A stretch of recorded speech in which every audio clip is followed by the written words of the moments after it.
Good people of a great nation, I welcome you to the discussion segment of Development Focus with Jide Ojo on ITV.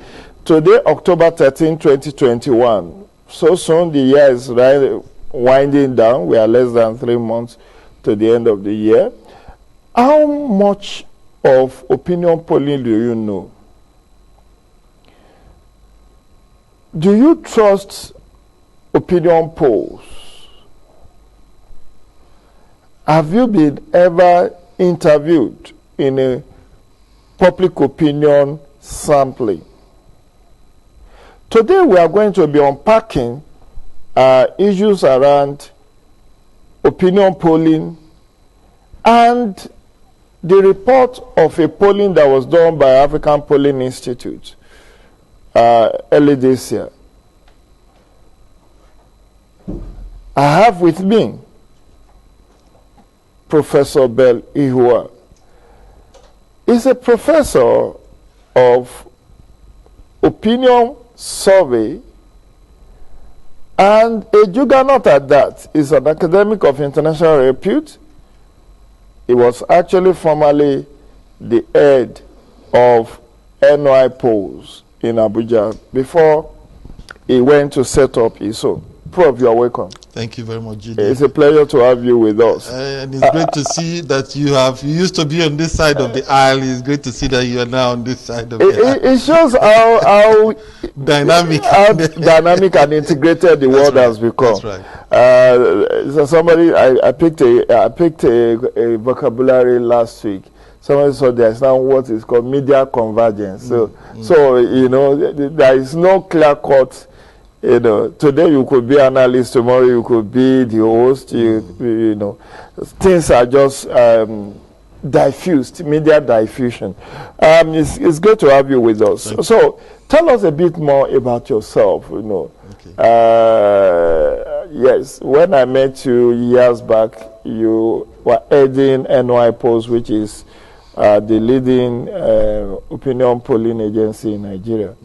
But I know there are quite a handful of opinion polling agencies in Nigeria. There's Practical Sampling in Lagos, NY Polls in Abuja. Now you have established RMS, TNS. So you now have your own African Polling Institute. So, you know, let's first get to know a bit of your background. Then we'll go into what actually is opinion sampling or polling. Well, thanks again for having me. It's a pleasure, sir. So my background has been the academia. So I trained in the UK. Yeah. University of Kent. Yes, University of Kent. I got my PhD from University of Kent, but prior to Kent, I was in Aberdeen. I was also in Birmingham. You know, picked a few master's degrees, about 3, and a PhD. And I began to work in the academia. So I worked in the academia until 2011. When I was headhunted back home to join the NY Polls as its Director of Research and Chief Methodologist.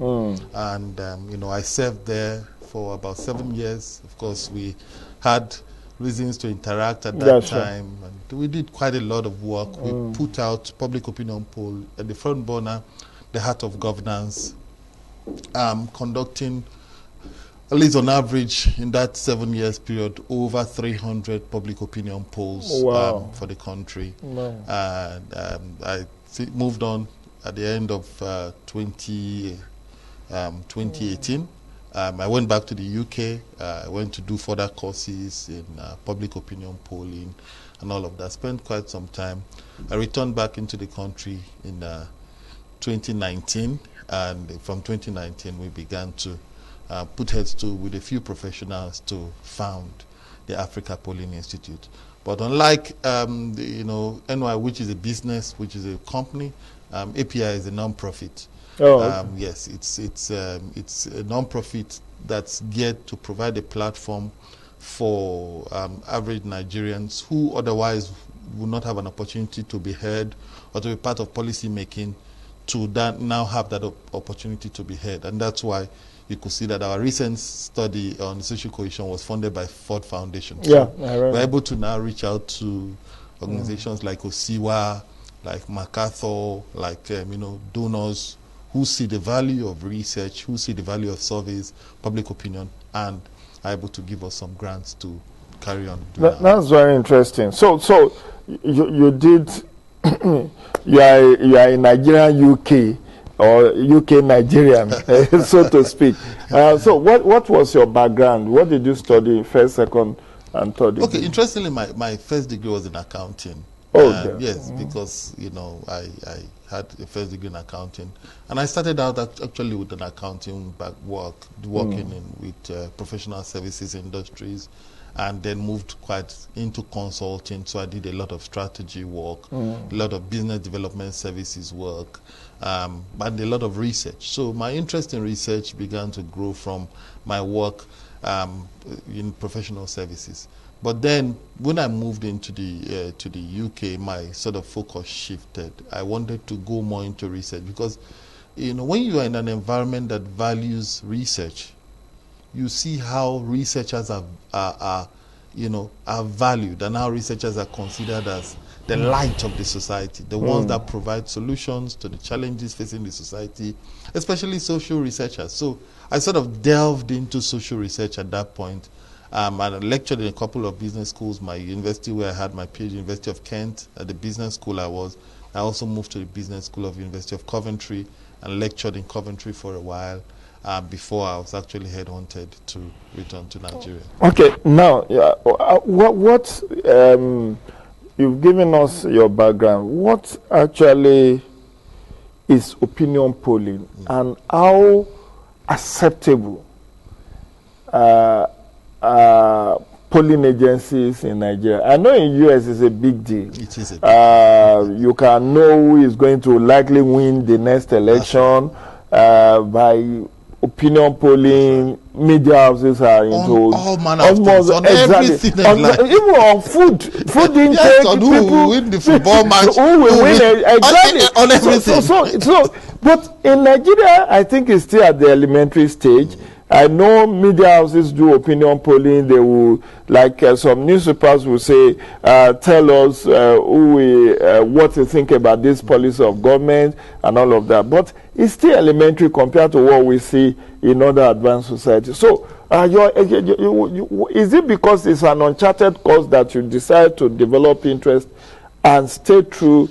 And now you are even you left the business side to going into the kind of non-profit, yes. so to speak. Well, let's look at what opinion polling is first. Opinion polling is a scientific way of gathering the attitudes, the perceptions, the opinions, the views of a group of people, any group of people. It could be general public citizens of a country, it could be stakeholders of a business, it could be stakeholders of a government enterprise. So it's a scientific, and that's what draws the distinction between your traditional vox pop. Exactly, but I think that's anybody you see on the street, you can just say, what do you think about this policy?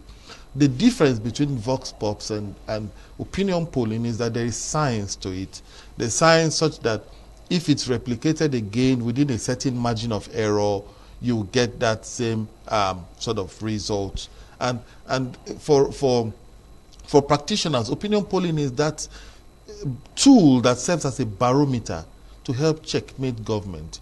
For governance to be effective, it has to be participatory. Sure. And opinion polling is that platform that is the raison d'etre of giving citizens an opportunity to be part of governance, as opposed to taking decisions by conjecture, or when politicians will say we are on ground, we know what the citizens want.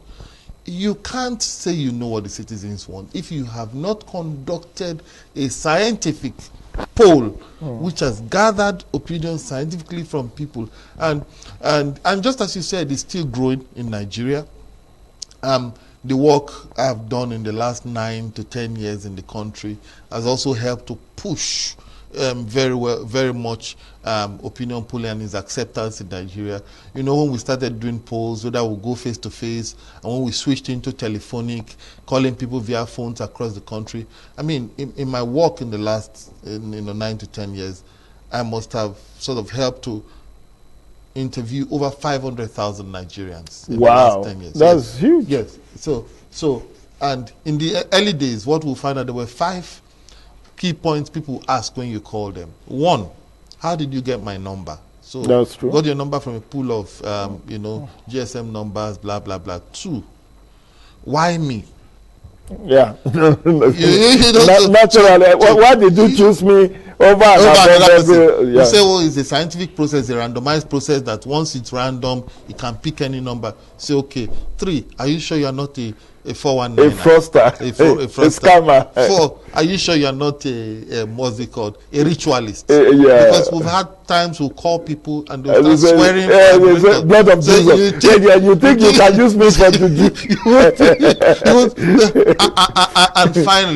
and finally, you have to encounter the general apathy of people being disinterested in anything that have to do with government, maybe thinking you're a tax man trying to find out whether they pay tax or people. So we had to, over time, encounter and work to dissuade people from these 5 challenges and beginning to conscientize the people and help them to know that this is part of governance. Actually, what we are doing is to give you an opportunity, a voice. Give you an opportunity to contribute to governance process. And so far, in the last 10 years, we've been able to do so much work that gradually is beginning to gain ground. Just as you said, we decided to stay here because there's an uncharted course, and we feel that one will continue to push this. We will need to now begin to look at our own data to make decisions. Gone are the days when, for data to be effective, it had to come from international. Yeah, World Bank, UNICEF, and all of that. UNDP, it's not considered. But we needed to move ourselves to that point where, as Nigerians, we can say that this data is accurate. Is there a synergy between African Polling Institute and the Nigerian National Bureau of Statistics? Yes, very well. So, in fact, as a matter of fact, we are working on 2 studies together. We are working on the multidimensional poverty index currently going. We have some disability indicators in that MPI. Again, with the support of Ford Foundation. Ford, supported us to be able to, make some resources available so we can work with MBS to provide. That's good. That. So we are currently doing some work with MBS on a couple of fronts. So yes, and the work that we do is complementary, supporting to the work. It is does, because now you are empirically proving or disproving certain hypotheses. That's right. So people have lived on conjecture for too long. That's right. Okay, now let's not dwell too much on the general. Specifically, I brought you here about the last polling you did, which you released the report in August. That's right. This polling you said was done in April, May. That's right. And you interviewed over 8,000 people. Yes. And across Nigeria, all the senatorial districts were reflected. And you did a comparative basis, 2019, 2021. That's right. And you can say with certitude that Nigerians are more divided today than they were 4 years ago. That's right. What led you to even take that piece of information to research about it? Thank you. And this is a really good question because, as social researchers, sometimes people wonder how we come up with the topics that we come with research into our. I mean, we sat in the office. As I told you, I was out of the country for some time. Got back in 2019 and put a small team of professionals together and said, let's look at the country. What are the issues facing the country today that we can research and make some contribution? And we began to brainstorm. It took about a series of 2 weeks brainstorming. Every day we'll come, we'll brainstorm, we'll write down issues, we'll talk about the role of the citizens, the office of the citizen, how the citizen should be, engaging governance. We'll talk about different aspects. We'll talk about, does Nigeria love Nigerians? Do Nigerians love Nigeria? Do Nigerians love Nigeria? We'll talk about different aspects. And this idea came up.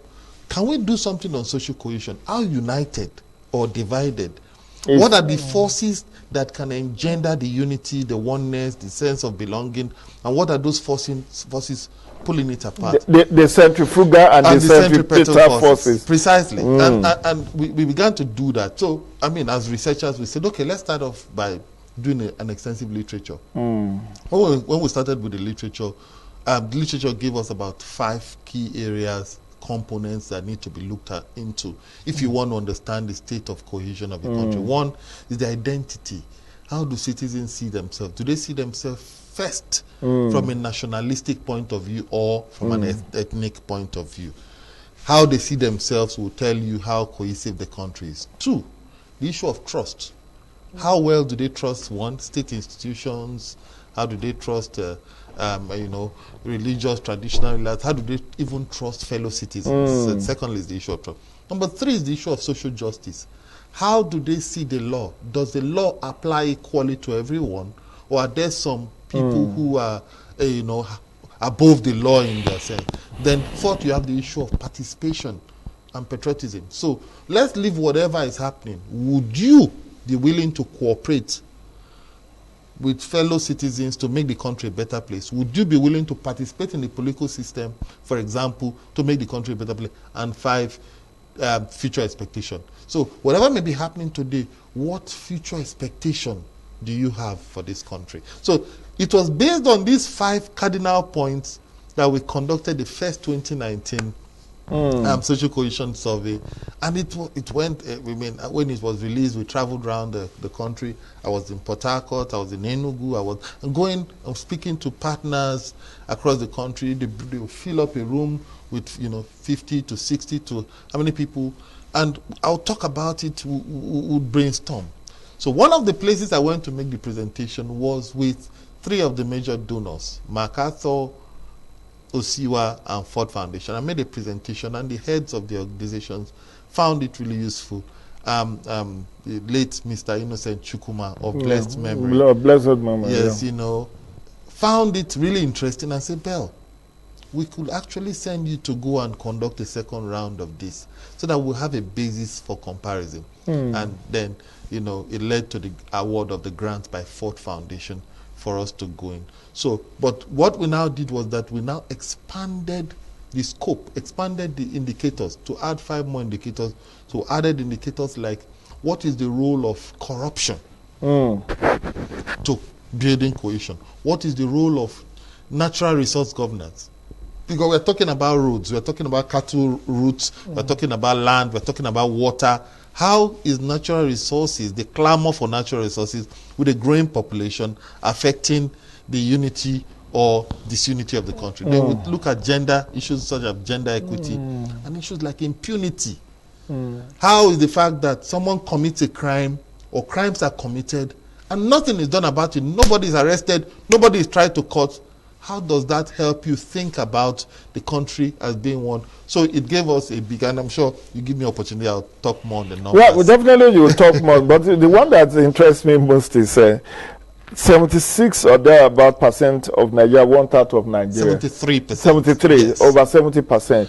They want to leave Nigeria. And this, in 2021. And we asked the same question in 2019. In 2019, 32%, just about a third, said they wanted to leave the leave Nigeria, but today over 73%.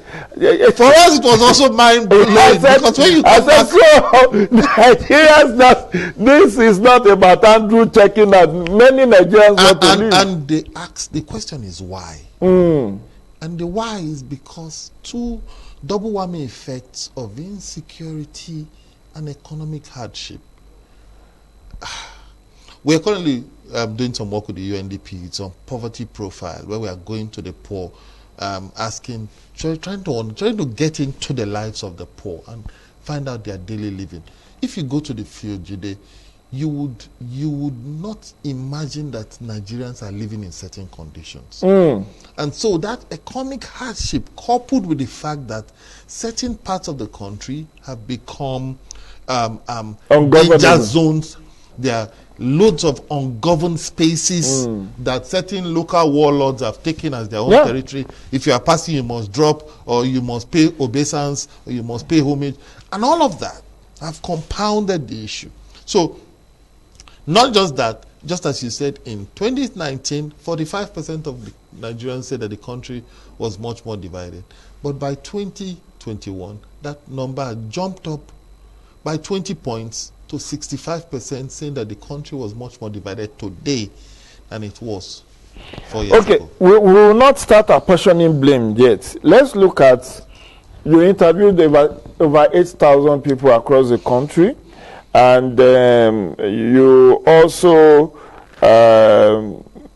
conducted this interview in 5 languages. That's right. 5 or 6? 5 languages. Yes, English, Pidgin English, Hausa, Yoruba, Igbo. Okay. That's right. So then you gave the response rate at about 65%. Yes, 65% of the people so that total we had about 363 people responded to our. And this was done face to face. Yes, face to face. So it's like you and I seated, survey, exactly. The way we said. So it wasn't like faceless people you talk to on phone. No. Okay.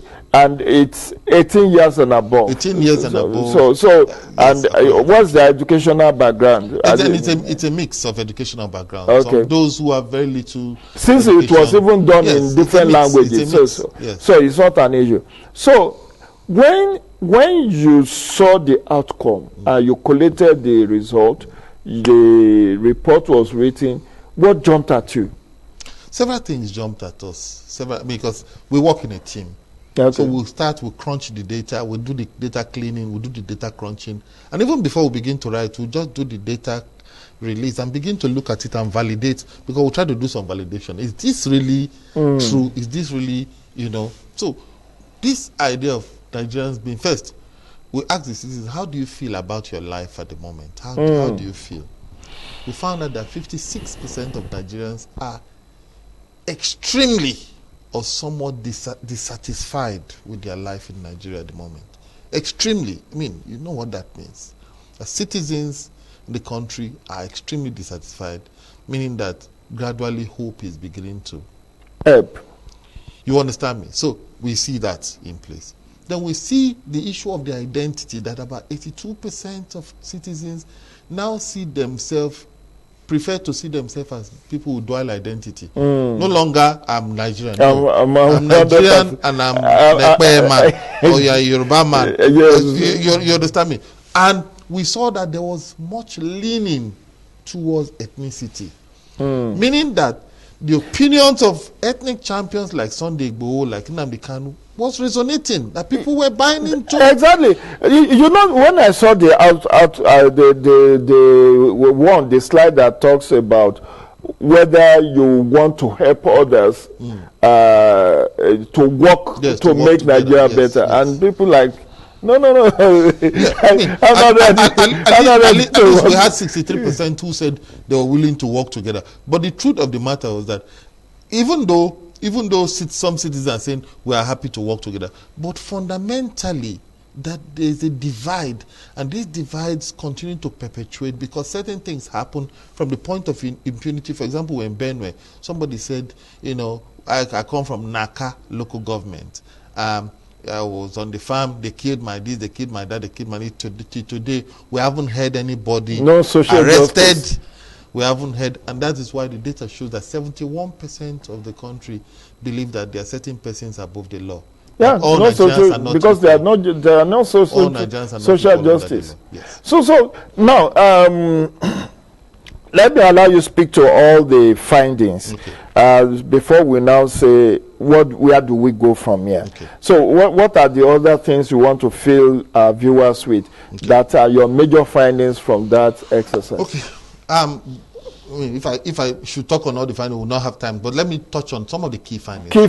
First is the issue of trust. There's been a decline. I saw that in blue and green. That's right. In 2019, precisely. The trust level has diminished so in the president, for example, in the National Assembly, and all that. President Buhari, for example, in 2019, his trust level was 46%. But now his trust level has dropped from 46% to 26%. The National Assembly, for example, their trust level was 33% in 2019. It has dropped to 22%. The same trust level citizens give the police. 22%. So how they trust the police is how they trust the National Assembly. That speaks volumes. You understand what I'm saying? The judiciary has dropped from 32% to 26%. So it means that in the eye of citizens, the judiciary is still at the 26%, even higher than 22% of National Assembly. Of the National Assembly. But that's just part of it. We also asked, do you think government is doing that's enough? the slide. Yeah. That's the slide that has been shown. So the trust level in 2019 and 2021, I hope we are all seeing what we saw here. Yeah. The trust level, you can see how it has reduced considerably. Then, what is not even here is that the trust for religious leaders is 55%. The trust for traditional rulers is 44%. So what that tells you is that citizens still have a considerable level of trust. And that's why when we come to the point of what should we be doing, these stakeholders have a huge role to play. So I was also saying that we asked, do you think government is doing enough to promote unity, to promote oneness? 60% of the citizens say they don't think government is doing enough. And I mean, that tells you. But let me sort of round this up. Do citizens believe in the future of the country? Interestingly, 6 in 10 Nigerians still believe that somehow this country will be better in the future. And so, much as we may be reading some of these that may sound like grim figures, the truth of the matter is that Nigerians believe there's a better future. There's a future for this country. A better future ahead. But we are not on our way to Somalia. So the question is, what is the pathway to that particular future? And those are where the so this report was publicly released in August. That's right. What have you been able to do with it beyond the media rounds that you are now doing? Okay, so first things first, we organized a national social cohesion dialogue. I wasn't invited. I will tax you on that. No. Because I thought our level of relationship has gone beyond. My apologies for that. We have actually sent a lot of invitations out. I thought you were one of those that received. So we had the vice president as a guest, very interesting. Of honor. He made the event, and you know, the vice president, an intellectual, and you could see that he was reading. He was reading and was going. Did you give him a pack for the president? We gave for the president actually. No, I mean, no, we did. I would say we didn't do that, but I mean, we made sure that his office was well resourced with the material, so that the policy. Because that's where it should start. They should see the man in the mirror. This is what people feel about you. It's not about what Bear feels about you. It's not what Jide feels about. It's what the aggregation of opinion of citizens that you are governing on. This is what they feel on you. This is the trust level they have in you. So you know, when media handlers of governors, of leaders, when they say, oh, don't mind those people, they are irritants, they are just never do well, they are sponsored, they never see anything good, they are sponsored by opposition. So this is not, you didn't go specifically for politicians. No. It's not about whether you are a card-carrying member of ruling party or your opposition party, but this is what people are saying about your government. That's right. This is what trust level they have in your institutions. Precisely. So Precisely. I think this is something that should have been made available.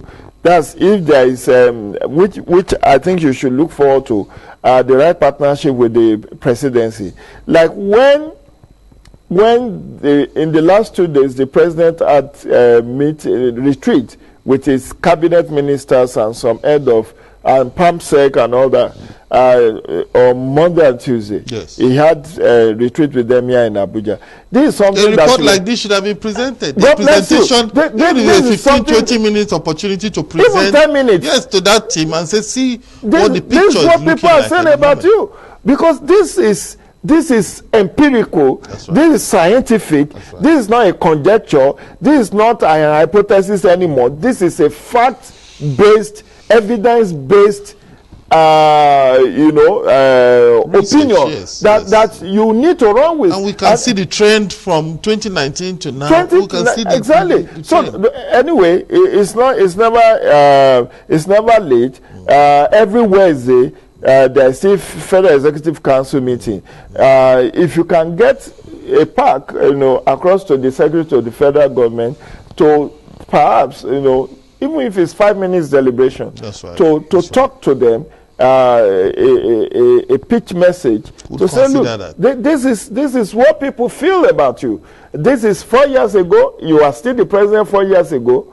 And this is what people think about you, about institutions under your control in 2021. So I think you should explore that Federal Executive Council meeting. Even if they don't allow you to come and present, let them have copies and they can read at their convenience. And so the media and last will stop this issue of they don't mind, or God don't mind them. These people are just looking for food because people are happy with you. People are happy with you. If people are happy with you, the facts have shown whether they are happy or not or unhappy with you. So let's come back to the vice president was there.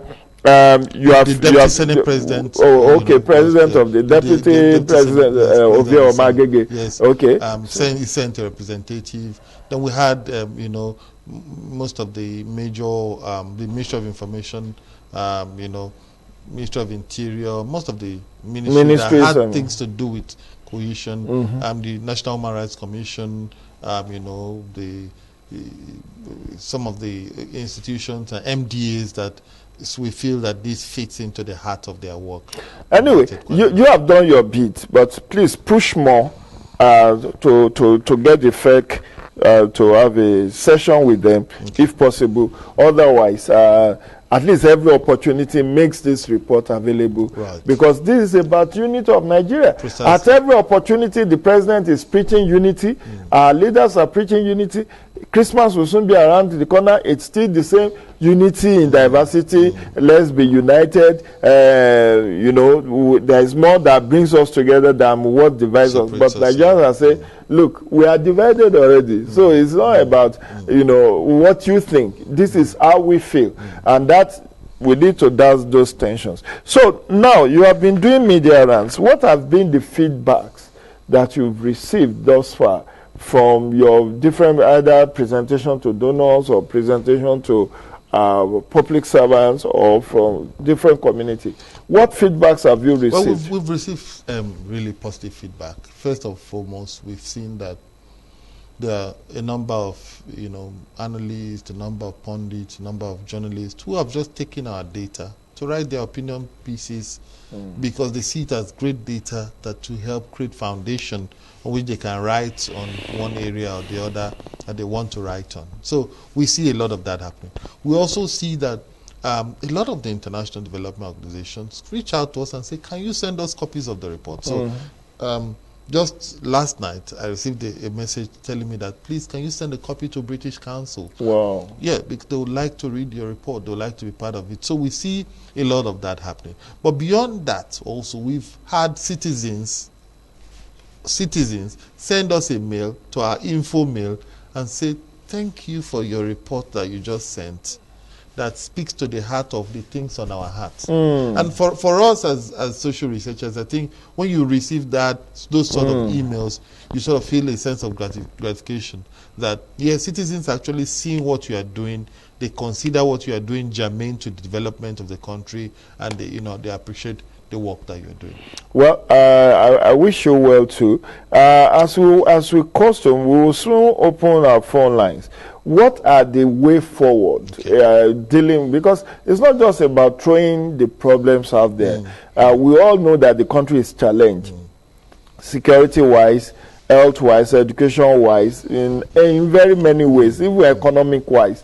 And this actually are some of the variables or ingredients that led to feeling of disillusionment, feeling of non-involvement or alienation from governance process.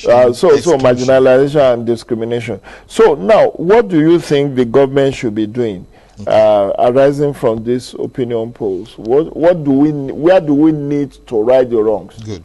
So there are a number of things which we suggested that has to be done. If I may just touch on a few of them. One is the fact that we need a new national movement, one that is concerted and focused at bringing citizens together, one that is a strategy to build a new movement that will make Nigerians see themselves as one and see themselves first as Nigerians and second as anything else. One that would push back tendencies for discrimination, for exclusion, and begin to promote inclusion. And it has to start from the government. It has to be stimulated by government, and not just stimulated, it has to then be marketed to citizens so that citizens can buy into it.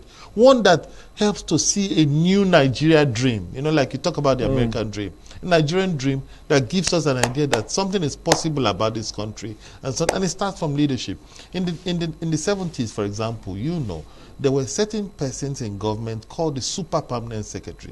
Dr. Alice Aida, Ambassador JTF Iyala, Jerome Udoji, Philip Asiodu, Leslie Harriman, and the one who most recently passed on, Alhaji Ahmed Joda, and Ibrahim Bamchida. These were civil servants, but civil servants whose work embodied the fact that whatever we're doing, we must put unity, we must put oneness, we must put a sense of belonging at the heart of our work. That was when policies like NYSC, policies like Federal Character Commission, it was that era that all those policies came out. So we need to see high government officials now thinking in this kind. We need people of that ilk to say, what are the new, because you ask certain persons now about NYC, it's as if NYC has lost the original with what is happening and the sort of handbook that is being released. So what are the new? Because there should be new for every season, for every generation. There are new strategies to cope, to bring about this oneness and all of that. Prof, let me pause you. We need to bring in people to join us in this. 0809-987-1989 is the number you can call us through. What's your opinion about the issue of social cohesion in Nigeria? There's unity and diversity, social inclusion, participatory governance. How do you feel about all of this? An opinion survey has been conducted. Is the report that we are reviewing now. So you can call us on our studio line 0809-987-1989. 0809-987-1989. So, Prof, you've mentioned the issue of a new movement. What other things are the pathways to redressing this disunity? Another pathway is to open up the space for dialogue.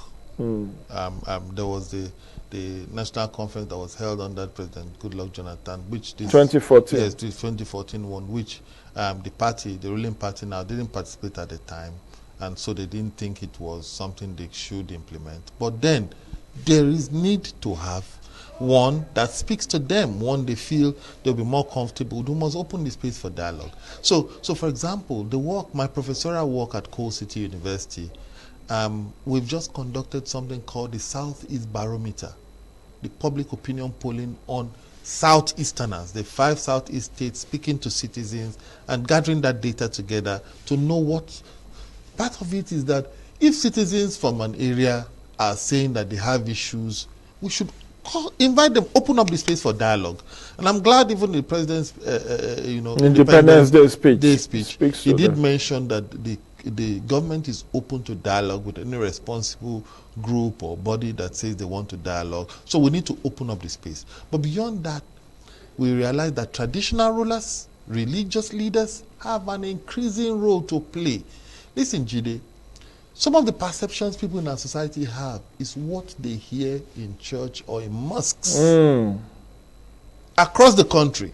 That's true. And these leaders in this sector can play a huge role in helping to drive certain kinds of messages that will promote unity, messages that will promote oneness, messages that will promote cohesion. If they begin to preach it at that level, it will begin to go around. And these are just a few of the thoughts that we have. Of course, the media has a huge role to play. We can't overemphasize the role that the media has to play. Okay. I still call our viewers, if you want to join us, the number to call is 0809-987-1989. Now, as we wind down, Who is to lead this movement you talked about? Is it government-led? Is it going to be people's-led? Is it going to be civil society-led? Because we have a National Orientation Agency that has been championing issue of national rebirth, good people of a great nation, all this sloganeering. And people seems to be tired of this sloganeering. They want to see more in terms of service delivery. They want to see more in terms of social justice. They want to see more in terms of economic justice. We have our first caller. Hello, what's your name and where you are calling from? Oh, we lost that call. The number to call is 0809-987-1989. You can call back that caller whom we lost his call. You can call us back if you want to weigh in on this issue.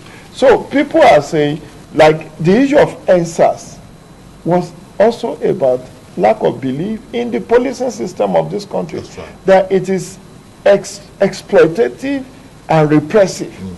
And where there is no social justice, how could a citizen, you are not bandits, you now killed 74, or is it 47 or 74 policemen were bought or killed in that during the NSAS protest. You see, incidentally, we ran a poll during the NSAS protest. We ran what we call the NSAS poll.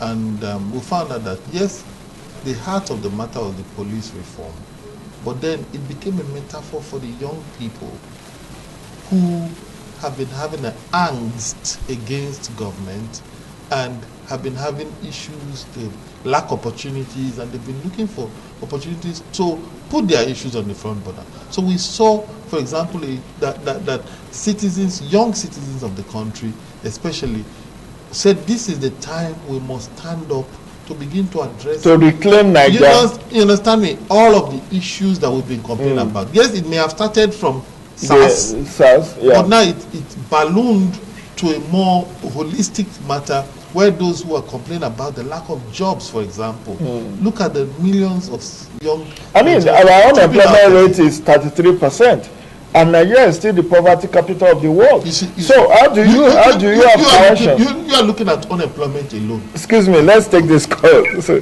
hello. Oh, it's like our engineers will have something to do. Our network is not friendly this morning. We've lost two calls. So you are just looking at the unemployment rate. But for us, we look at the underemployment rate as well. So you have underemployment. People who are graduates, but maybe they are riding keke. I mean, look at many graduates that are doing security. Just to do something to keep body and soul. By the time you put that together, we have over 55% of Nigerians unemployed, underemployed. And that's a trigger. That's a recipe for disaster. Precisely. Because you see, this social cohesion cannot be forced down the throat of citizens. People must buy into it. People must believe it. People must own it. If you look at embassies around, even with COVID-19, people are preferring to go to Canada. They want to go to, even if there will be 1 month quarantine, let me go if there is opportunity to go. I mean, look at what happened with our medical doctors, the health practitioners. The number of emigration of doctors out of Nigeria in the last 1 year is close to 10,000. You remember I led the study in 2017 on the emigration of Nigerian doctors. You remember when I was at NY? When you were at the study, which found that 8 in 10 Nigerian doctors are seeking an opportunity to leave the country. And at that time, we were just seeing an emerging trend. But look at what is happening today. And so when I hear the news, they are still referring to that report that I did in 2017, that I led in 2017, that talks about the immigration of Nigerians. And those issues we raised at that time, that is leading to Nigerians immigrating, are still not been addressed. Exactly. Now, as final words, the duty bearers, what is your message to them? Because this is about people's opinion on them. It's a referendum on this government, not only at the federal but also at subnational level. It's a referendum on the arms of government, the judiciary, the police, the National Assembly, the State Assembly, on the institutions of governance. What they are the duty bearers. That's right. What is your message to them? Well, in short, my message to them is that they need to pick up these reports and go through the reports, because it is clear that there's a disconnect between the government and the governed. There's a clear disconnect between what they think they know about the people and what is actually happening to the people. And until that disconnect is bridged so that they get to have a clear sense. For example, some of the people in government do not know the extent of poverty. So when they call poverty, poverty is theoretical. I mean, the former Minister of Agriculture said you can eat a decent meal with 300 naira. Yes, and people was like, where is this from? Where are you coming from? 300 naira. Is it Kose and TAP that you think there is seems to be a disconnect. So there needs to be an opportunity to bridge that disconnect. And how will it be bridged? It can only be bridged with data such as these that have been prepared by Africa Polling Institute that can help them get a clearer picture. I want to thank you very much, Prof. I don't know if you have a way by which people can reach out to you, those who may want to have a report, the report. Sure. Maybe you tell our viewers maybe office number or email or social media and through which they can reach you so that they can get to access this report for whatever utility. The best way to reach us is send us a mail, info@africapolling.org, info@africapolling.org. You send us a mail after a copy of the report, we'll share the report with you. Thank you very much, Prof. We do hope any other time you have a very good poll outcome like this. We can also have you come to talk to Nigerians about it. But that will be the size of this first segment of Development Focus with Jide Ojo on ITV. I hope we've learned one or two things. Both duty bearers and we, the citizens, we all owe it a responsibility to make Nigeria great. It's not only our leaders. We also have a role to play as citizens, responsible citizens. Thank you very much. Thank you. It's we wish you well in all your future endeavors and pray that God in His infinite mercy will continue to order your steps. Regards to the family. So we'll be back in a bit for the second and concluding segment of Development Focus with Jide Ojo on ITV.